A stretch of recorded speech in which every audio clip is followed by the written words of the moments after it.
प्रेक्षकांनो, most awaiting review तुम्ही ऐकत आहात मंगळागौरीचा। तर फायनली आज मंगळागौर सुरू झाली आहे। कल्पनाताईंनी यांना काल नातवंड खेळवण्याविषयी प्रस्ताव ठेवला होता पुढे, त्यावरती त्या विचारतायत, सांगा ना, अरे काय रे अर्जुन, सांग ना, मला आजी होण्याचं सुख द्याल ना दोघं जण।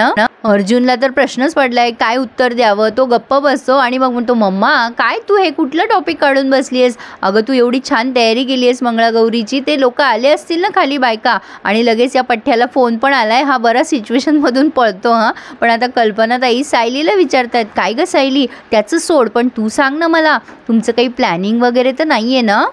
नाही म्हणजे मला यावर्षी तरी आजी व्हायचं सुख मिळेल की नाही? बोल ना, शांत का बसली आहेस? बिचारी सायली धर्मसंकटात पडली आहे। सायली छान उत्तर देते, मी जितक्या मनापासून पूजा केली ना, त्यापेक्षाही खूप जास्त तुमची श्रद्धा आहे आई। देव तुम्हाला तुमच्या श्रद्धेचं फळ नक्की देणार बघा, आणि माझी खात्री आहे तुमची कुठलीच इच्छा कधीच अपूर्ण राहणार नाही। सायलीने खूप छान उत्तर दिलंय। योग्य वेळ आली ना की सगळं तुमच्या मनासारखं होईल। आणि अर्जुनला सुद्धा फोनवर बोलता बोलता ते उत्तर खूप भावलंय बरं का प्रेक्षकांनो। पण अस्मिता विचार करते, कसली हुशार आहे ही सायली, मम्माला गोलमोल उत्तरं दिली हिने। कल्पनाताई म्हणतात की मी वाट बघेन। आता ही अस्मिता म्हणते, सासूने जर असा प्रश्न विचारल्यावर लाजली असती एखादी सून, पण सायलीने जाम गोळाबेरीज उत्तर दिलंय। ॲटलिस्ट म्हटली असती ही की आमचं काही प्लॅनिंग आहे वगैरे, कुछ तो गडबड है। प्रिया पोहोचली आता मंगळागौरीच्या तिथे। अस्मिता म्हणते, बरं झालं बाई तू आली, मी केवढी तयारी केली होती, पण मला वाटलं रविराज काका तुला यूज देणार नाही बघ, त्या सायलीची मला एकटीलाच वाट लावावं लागली असती ग। प्रिया म्हणते, मी काय करणार होते, बाबाने फायनल वॉर्निंग दिली, कशी बशी आले ग सुटका करून। आता काळजी करू नकोस, एकीला दुसरी आहे की नाही, आपला प्लॅन नक्की सक्सेसफुल होणार। आता अस्मिता म्हणते, अगं पण तू अशी जाणार आहेस का आतमध्ये ह्या कपड्यात? अगं पण डोंट वरी, माझ्याकडे साडी आहे, दागिने पण आहे, मी तुला सगळं देते, तू पटकन तयार हो बाई लवकर। आता दोघी पळाल्यात आतमध्ये। इकडे अर्जुन सायलीकडे बघून जवळपास फ्लॅटच झालाय।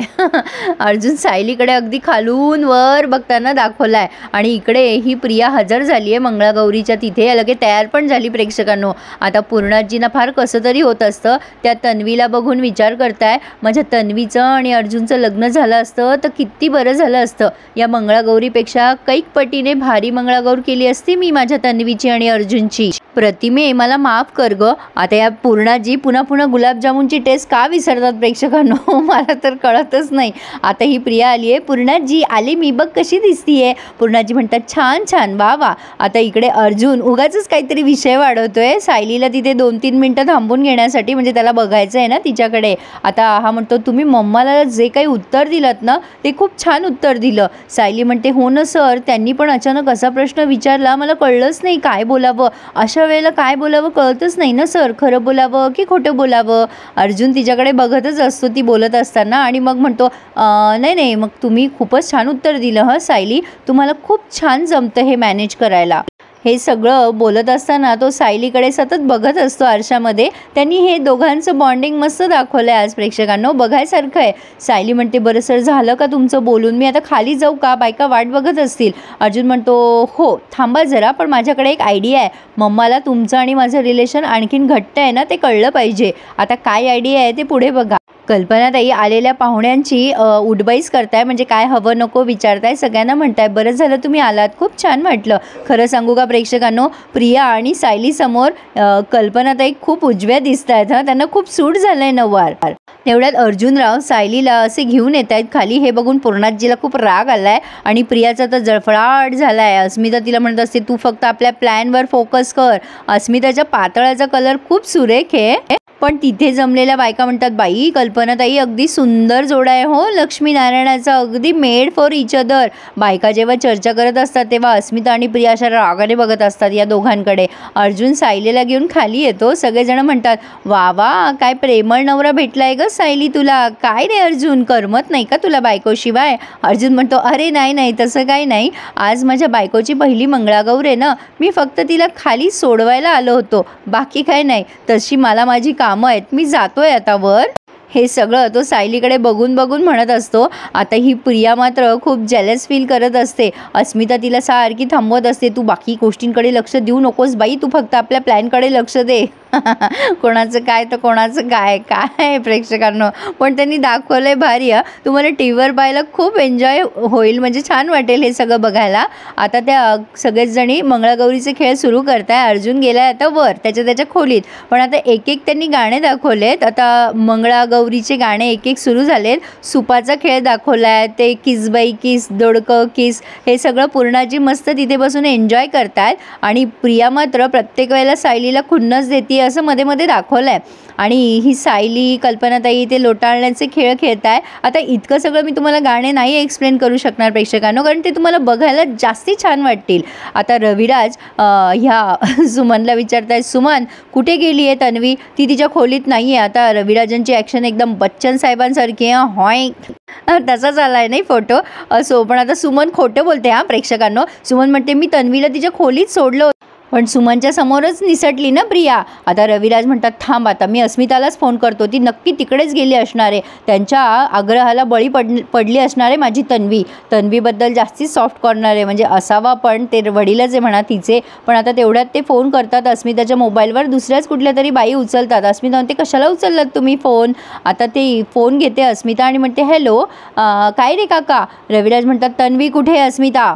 ही म्हणते तन्वी, अरे इथे कशी असेल तन्वी, तूच तर तिला सांगितलं ना येऊ नको म्हणून. अरे ती खरंच नाही आहे इथे. ही पण खोटं बोलते हा प्रेक्षकांनो, काय खोटारड्या आहेत सगळ्या या.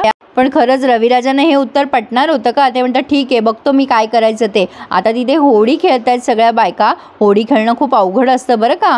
पण आता ही अस्मिता म्हणते जा ना, आपला प्लॅन एक्झिक्यूट करायचा बेस्ट चान्स आहे तुला. आता तन्वी म्हणते हो हो बरोबर आहे तुझं. आता लगेच ही प्रियाजवळ सायलीजवळ जाते प्रिया आणि म्हणते अगं आपण खेळूयात का दोघी जणी होडी. सायली म्हणते तू माझ्यासोबत होडी खेळणार आहेस. प्रिया म्हणते हो त्यात काय मग, चालेल की.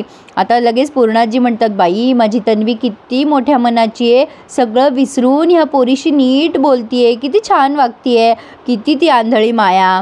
असो, पण आता ही सायली पण लगेच तयार होते प्रियासोबत होडी खेळायला. आणि प्रेक्षकांनो जवळजवळ 5 ते 6 मिनटं यांनी ती होडीच दाखवली आहे. खूप वेळ एक खाली जाते पुन्हा दुसरी वर येते. सायलीचा चेहरा अगदी हसरा असतो पण प्रियाचा चेहरा मात्र प्रचंड वैतागलेला दाखवला आहे त्यांनी. आता तिचा चेहरा पण कोणी नोटीस करत नाही, म्हणजे कमालच आहे नाही.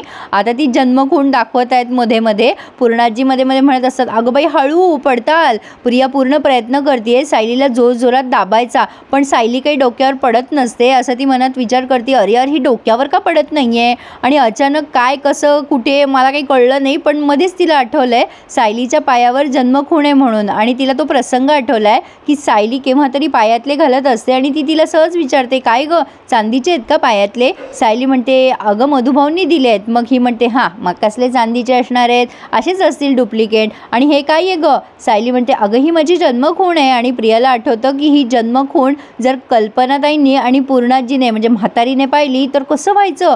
अरे यार प्रिया तुझी फजिती होणार. आणि तुझ्या पण काय लक्षात नाही राहिलं ग. म्हणजे हे सगळं ती मनाशी बोलतीये बरं का प्रेक्षकांनो. गडबडीमध्ये तिने पायावरती ते डुप्लिकेट खूण काढायचं विसरली आहे. त्यामुळे आता तिला वाटते की ह्या सायलीच्या पायावरची खूण सगळेजण बघणार आणि ती पकडली जाणार. आणि प्रेक्षकांनो यामुळे हिचे धाबे दणाणलेत.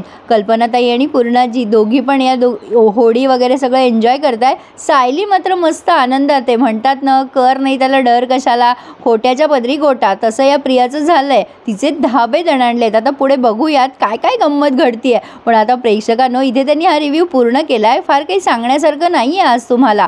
आता बऱ्याच जणांनी खूप मोठे मोठे रिव्ह्यू केले असतील, पण पुढे आपण बघणार आहोत की अस्मिताने मध्येच तेल सांडून ठेवलं आहे आणि प्रियाला ते सांगते की आपला प्लॅन एक्झिक्यूट करते मी. प्रिया मनाशी विचार करते अरे या अस्मिताला कसं सांगू हिच्या पायावर जन्मखूण आहे. पण आता पुढे आपण बघतोय सायली पडणार म्हणून अर्जुन तिला वाचवायला गेलाय आणि तिथल्या तिथेच यांचा भारी एक डान्स परफॉर्मन्स दिसणार बघायला मिळणार आहे. पण सायलीला वाचवायला गेला हा आणि सायलीनेच त्याला वाचवलंय असं काहीतरी दिसतंय. भारी एंटरटेनमेंट चालू आहे. काय मग प्रेक्षकांनो उद्याची ही मजा माझ्या आवाजात ऐकायला आवडेल ना तुम्हाला. तर मग वाट कसली बघताय, चॅनलला सबस्क्राईब करा आणि सगळे रिव्ह्यूज एन्जॉय करा. धन्यवाद.